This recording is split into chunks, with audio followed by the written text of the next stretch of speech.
Hi, we're here with Instituto Fe y Libertad, and we're going to interview Mary Anastasia O'Grady.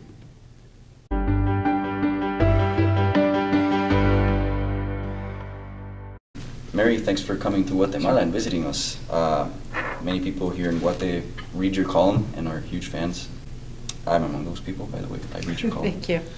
Anyway, so we're here with Mary. She works at the Wall Street Journal as a member of the editorial board, and she is also the Americas columnist, right? Yes, that's correct. And we're interviewing here on behalf of Instituto Fe y Libertad, which is an institute that advances human flourishing by promoting individual liberty and Judeo-Christian principles. Great. So, Mary, you were telling us about this book you read and that you found, and you found that it had very powerful insights about market economies and human beings.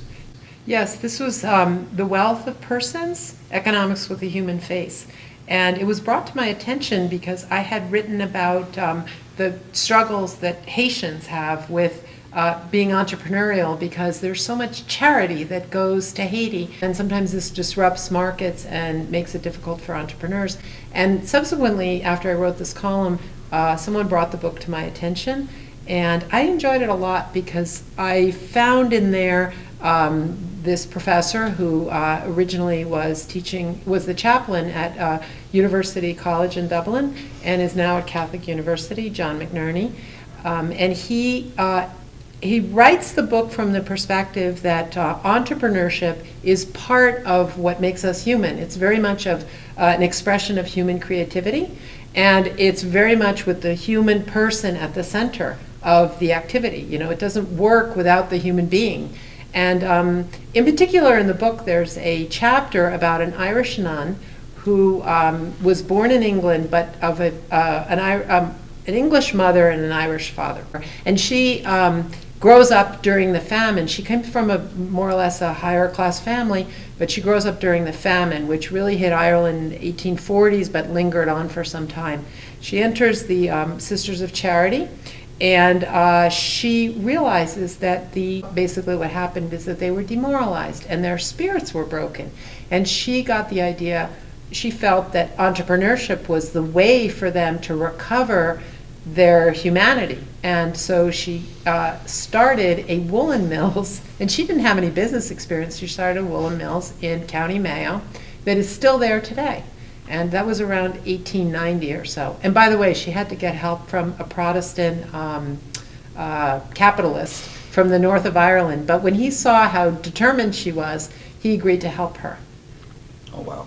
That's a fantastic story. It's really great, yeah. Speaking of charity, what do you think is charity, and how can we in market economies live charity?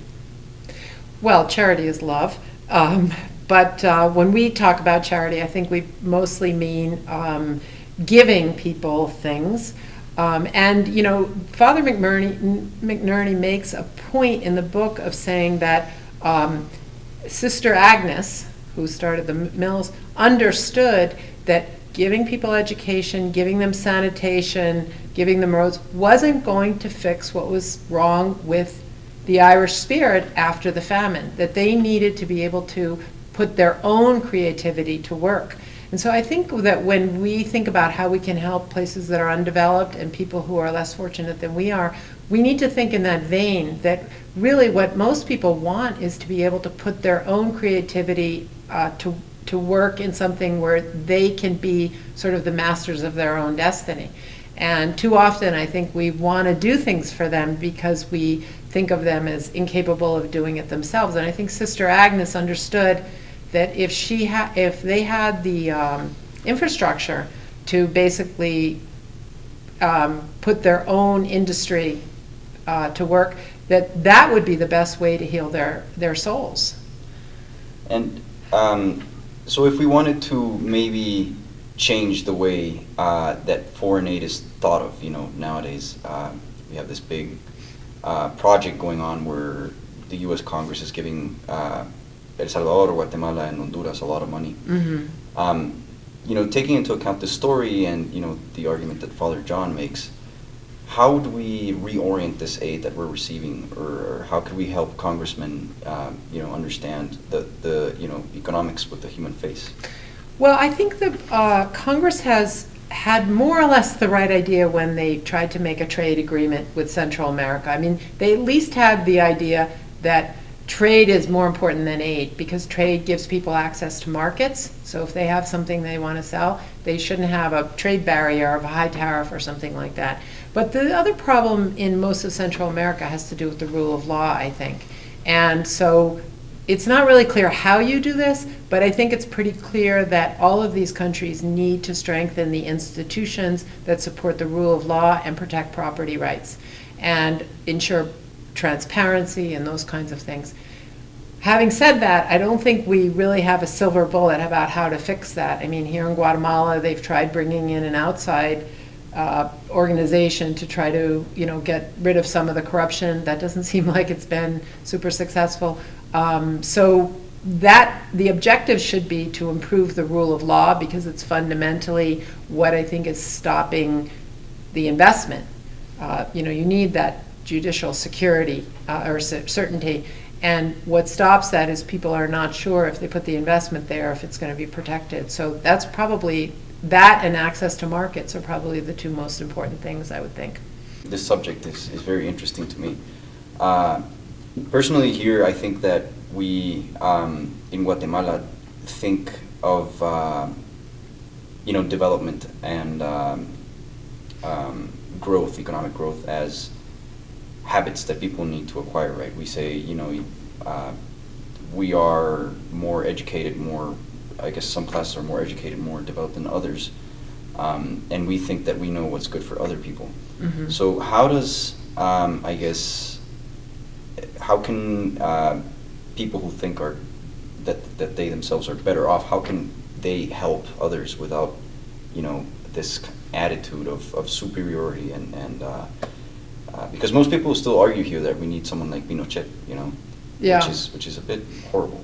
Well, I think that when people argue that you need Pinochet, that there were human rights violations in that environment. But what he also allowed for was protection of property rights and protection of profits, and he allowed a sort of a free market to flourish, and he helped nurture the institutions that the country needed, to the point where actually he's one of the few dictators who left on his own, who agreed to the plebiscite, and when he lost, he left.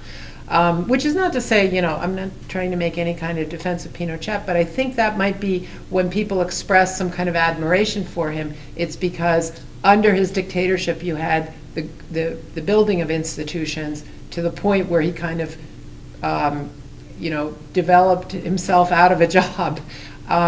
So I don't think there's any clear recipe for how to build institutions.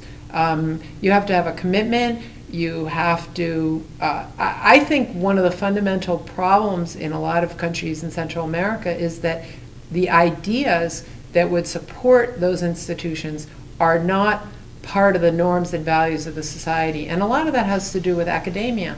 I mean, the left understood that controlling academia in the end would allow it to control a society, because it basically inculcated its ideas in the population. So, for example, in Venezuela, in the 70s, 80s, and 90s, you had the left controlling most of academia, and that meant that they produced the journalists, the lawyers, even the business people who had some idea that socialism was really the only just way to address the problem of poverty. They didn't think of it, of an answer in minimizing poverty related to secure property rights and so forth. And in fact, a lot of business people actually participated in the slow erosion of property rights in the Venezuelan Constitution from 1960 until 1999.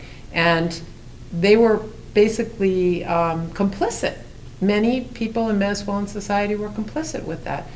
How could that happen? It could only happen if, the children and students growing up never understood what it means to protect human rights. They never were taught that. They were taught a very socialistic version of human rights, and I think that in the end, that becomes the norms and values of your society. You can't expect a society like that to defend property rights and profits and individual entrepreneurship, and even the right to fail. You can't expect them to defend those things if they spend, the first 20 years of their life learning that those things are unjust. And do you have any ideas on how we can re-hijack the education in our country? It's tough. I mean, I think the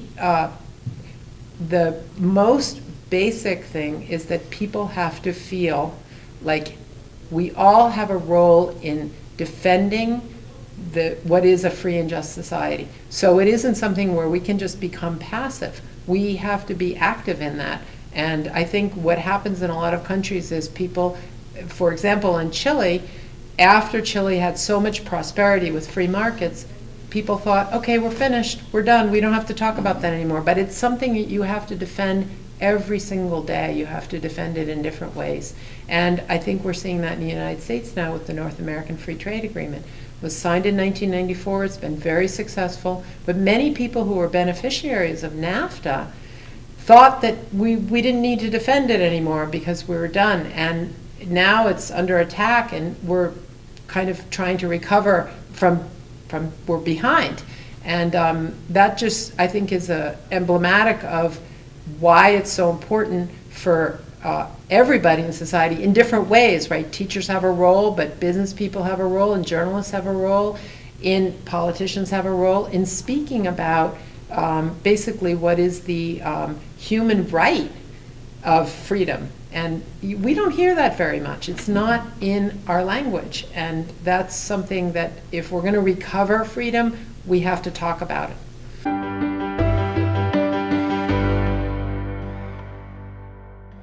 Thanks for joining us today at Instituto Fe y Libertad. We hope you enjoyed our conversation with Mary Anastasia O'Grady.